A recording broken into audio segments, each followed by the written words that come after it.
everyone. It's Andrew with Supercharged Stocks. It's a lovely day here. I was trying to get up to visit Greenwood District in southern BC here. It's only about 5 hours away. I wanted to meet up with Grizzly Discoveries. Brian and Testo and Michael Dufresne were there awaiting us with open arms, but the Coquihalla got closed down. So we're doing the next best thing, which is Zoom. Thankfully, we have it. It's great. But what I wanted to do was I wanted to have a bit of a chat because there's been a lot of developments here in the last little while. You have a huge land package. It's something about 70 kilometers in length. So we're talking about 156,000 square meters. And you have about 15 drill holes that have been done. And I think it's weeks away. Hopefully that we'll have assay results. The assay's pending. But I wanted to touch on how you're able to hold on to this big land package. This whole historic Greenwood region. I know you're close to a lot of old Kinross mines as well as active mines, the Lexington mine. There's a lot going on. This is a well-known, huge, historically rich region.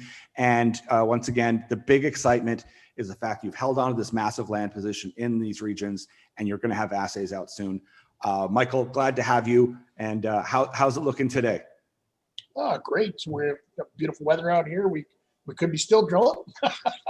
Yeah. Hopefully next year we'll have some larger drill programs, but there is a lot of ongoing work in the Greenwood District. And I've just got this slide up from a talk that I gave at Mineral South last November, a year ago this time. And it just illustrates this isn't even all of our land package, and everything in pink and dark purple here is Grizzly ground. And you can see some of our competitors, Golden Dawn, GGX, Belmont, and Chris Anderson's X-Men. So there's a lot of action in the district, and it deserves to have that action. And you can see we're right up against the U.S. border. And you're right, Andrew, there's been 6 to 7 million ounces produced of gold in Washington State. And I'm going to flip back. I'll go to this slide. This shows our entire land package. That last slide was only showing about half our land package and all the different occurrences on our ground and occurrences and mines that are off our ground. You can see here, this is the Buckhorn mine right here. That's actually only about 7 miles south of our existing place of operations in near Rock Creek. And that just finished production. And, that was one of Kinross's biggest money makers for about 10 years. Was a fantastic moneymaker for them. And there are more ounces in the district than Republic Graben, and I'll show you why. So this sort of sets the stage. This is the regional picture of why all this gold is in this district. And I've actually got a pretty wide window here. So you've got Rosslyn that's over in the far east here. Yep. And that's produced 2 to 3 million ounces in its history. Still a lot of exploration going on. This is what we call the Republic Graben right here. A lot of the old Kinross, Echo Bay, Hecla mines. And Hecla got its start as a company in the 1800s. There's a little known fact in the Republic area, and actually produced over 2 million ounces of gold. Outstanding. And then Echo Bay, with Kinross taking them over, produced another 3 or 4 million ounces from the 1980s to as recently as last year. Many of these mines are fault control. And the Buckhorn, so Republic produced millions of ounces, and they still have about, between Hecla and a company called Fiore, they still have about 5 million ounces in resources there. Okay, wow. And the Chirota Graben, this is where Buckhorn is, and this is where we're playing around right now, is go north of the Chirota Graben, and this is the edge of it is Ket 28. And that's kind of the area that we're playing around, the Chirota and Rock Creek Grabens. But every one of them is prospective for gold mineralization. They all have old gold mines in them and are enjoying quite a bit of exploration right now. And Trig Hoy, I think, has been involved in this now. He's a famous BC Department of Mines geologist, excellent geologist. And they've been really bringing this geology together to kind of understand all this gold mineralization in this region. Again, these green and blue rocks are the Paleozoic rocks. The yellow are the volcanics. And, we can see a lot of the occurrences in those old Paleozoic rocks. Yeah. And a lot of the old mines, of course. And Phoenix was a big producer. Phoenix was a world-class mine, produced over 600 million pounds of copper, produced over 1 million ounces of gold, right, in Greenwood. Wow. No, it's huge huge producer. Mother Lode Yeah. produced a couple 100 million pounds of copper, produced a couple 100,000 ounces of gold, and we pretty much own the Mother Lode and all the ground around it. And that's one of our high priority targets. And, I just sort of wanted, if I had been able to take you on the tour, I want to show you, it's not only do we have this big package of land, there's occurrences all through it and potential for new discoveries. This is our 150,000, 155,000 acre package in purple. Yes. It was our old green Kinross option that's no longer. They've given it back to us. Here's some example drill hole results, particularly from Keck 28. There's some beautiful historic numbers that we've talked about many times on all our presentations and news releases. 9 grams across 6 meters, 52 grams across 3. We also got some hits. We got some 3 grams across 11 meters, 11 grams across 2 meters.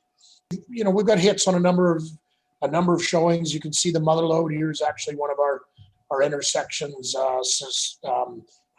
1.6 grams over 15 meters, almost 7 grams across a meter and a half, with quite a bit of silver and copper kicking around. Yeah. So we've had some good results. We just don't have any resources at this present time. We were really trying to make new discoveries. One of the things that got us into this area is being able to get this land package. And what we're able to do in this beautiful color image is fly an airborne survey and modern geophysics, which had never been done in this area. And it's commonly referred to as a VTEM survey.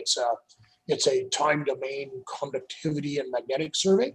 Yeah. And that thing's generated, you can see all these little yellow and red diamond shapes. They are geophysical anomalies that require follow-up exploration. And we literally have hundreds. Yeah. And again, this just shows where the Buckhorn mine is, and it shows where our Keck 28 prospect. And we have an intermixed package of basalts or andesites and metamorphosed sediments, commonly I refer to them as argillites. There's sort of mudstones and siltstones. And the mineralization tends to happen at the contacts. You get all this, you go from nice clean mudstones to this brecciated, highly veined material. And that's generally a bit of sulfide around in them. And that's typically what the gold's associated with. When these things get silicified, veined, and healed with silica, we typically get gold. Also learned by modeling this stuff over the last few years. This is a cross section. You can see some of the drill holes with the gold intersections. We ran a little gold shell, took software and basically leapfrog some of the intersections, the nicer intersections. And you can see here, and I think this year's drilling has really proved this out, that we have they're flat line, semi-flat line zones, stacked zones, but they're restricted to a structure. And so when you step away from the structure east or west, you kind of lose them, and you need to be over the structure. And so there's sort of, it's got some strike length, and you need to be in that 50, 100 meter window over and around the structure to get these flat line things. And that's what I didn't understand back in the early days when we started drilling this thing. So there's a lot of interesting geology, and some of it eventually can lead to some economic concentrations of metals, and we just need to spend the money. Yes. Yeah. You can start to see in detail some of the drilling that we did. So this is an up-to-date map that shows in yellow, the yellow lines and the yellow points are the 15 holes that we drilled. You can see we had an existing series of these blue and green holes are some of our old holes and some of the historic holes that predated us. I've got sort of conductivity anomalies and interpreted structures from both the mag and conductivity on here. The big purple circles are greater than 10 grams. Okay. Probably the orange ones are about 5 grams, and then there's a whole bunch of 1 and 2 grams in here. These just illustrate the sort of area that had gold in it. I've tried to step it out to the southeast. And we've attacked some of these spotty hits that have happened in the past or are on surface. I think it's open at strike and it's open at depth. Yep, for sure. Beautiful. I always Yes. wanted to say that. That's like going all in poker, right? Yeah. Yeah. We focus pretty shallow on this drilling, Andrew. We've been hitting a surface zone that's almost right at the collar. We've been hitting a zone that's 60 to 80 meters deep, and a bit of a deeper zone, sometimes at 100 to 120 meters. And We haven't gone any deeper than that. I think there's potential to do a lot deeper drilling. Sure. I'm trying to track out the near surface gold that, 200,000 or 300,000 ounces here. Highway 3's 6 kilometers away. Boom. Yeah. This can easily be trucked to a mill. Sure. And, that's sort of the first approach. Yes. Doesn't mean I'm not looking for 1 million ounce deposits here. No, for sure. Yes. You got to walk before you run. Yes. No, and I like that approach too. I mean, you've got such a huge land package with a lot of blue sky potential, but I think a lot of people would be excited if you go, okay, listen, there's an economic resource immediately we can start putting in and have the infrastructure, everything, the roads, the mill, everything's there. The story becomes much, much more attractive at a very quick rate compared to a lot of other projects that might be out in the middle of Mongolia, say. It's so important to emphasize that because in Northwest BC, there's resources up there that are multi-million ounces, Yeah. 1 to 2 gram, but they can't do anything with them. No, They have yeah. no infrastructure. You got 25 miles underneath the glacier or over top of the glacier. You can't do anything with them. Here, I Yeah. can do something with them. Yes. No, I know people get excited too because they think, okay, if I'm going to swing for the fence, let's go for a home run. We'll try and find some massive resource somewhere, which is challenging enough. But then you go, okay, great. Even if you did get a hint or a sniff at that, what's it going to cost to build out roads and power and this and that? Is that it doesn't make as much sense here. You've got a historic region. You're 5 hours away from Vancouver. Never mind, you're about 10 kilometers to 50 kilometers away from different mills. This becomes operational and up to speed very quick. Absolutely. And something to keep in mind, if you take Republic, which obviously is down in the US, and Greenwood, and you put those two together, they are the biggest gold production district in British Columbia. I think that's one of the things that I want to kind of highlight too. And I've got an article coming out, and it really hones in on money is going into the ground here. Like I don't want to pick on any companies, but there are lifestyle companies out there, and they're not putting all the money in the ground. This is a company where you've kept the float. It hasn't been, for a long time, it hasn't been rolled back. You've done right by your initial shareholders, your current shareholders, all the shareholders all along the way. You're able to maximize every dollar that goes into this company. And that's what people need to look at it when they're looking at, should I put money here, there, anywhere, is it's going into the ground. And this is a huge concession. This is a huge amount of property that if someone's looking to invest some money and they say, listen, I want something that's going to be near term, this is an excellent place to be looking with the right team. There's no big salaries paid either. We can guarantee you that. Yes. No, that's important. I need people to know that. And that's one of the things I wanted to highlight. This is a passion play. You've held on to a huge block of land, which is amazing. And once again, you haven't had to dilute the company in the meantime doing it. There's lots of companies that, after 2 or 3 years, they have to do a rollback, or the company's up to 200 million shares or whatnot. This is not that case. This has a lot of room to make a lot of money.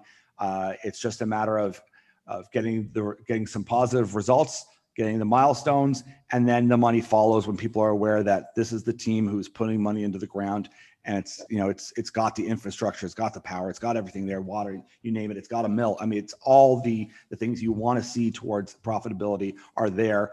Once there's enough funding to hit all of these targets that are clearly there. Sprott Fund did come into you guys just a month ago or so to invest.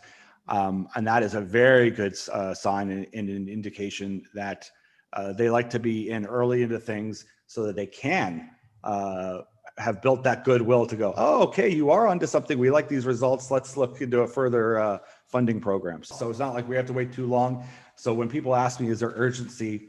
They say, oh, is there really any urgency in some of these mining projects? To go, yeah, there is, because if you get in too late, you've missed a lot of the run-up. So yeah, you need to be positioning yourself and looking at the right companies, the right teams, the right management, the right projects before it starts running. So this is one people need to look at. Other news, we will be flying. We're going to be engaging probably geotech and flying a V10 survey on our Robocop property before. Yes, excellent. And that also is a cobalt, copper, more of, and silver. Excellent. Yeah. We're effectively The Idaho Copper Belt, we're Yep. in the sage rocks, exact same rocks, but on the other side of the basin. You'll see some news over the coming weeks with that. Excellent. Perfect.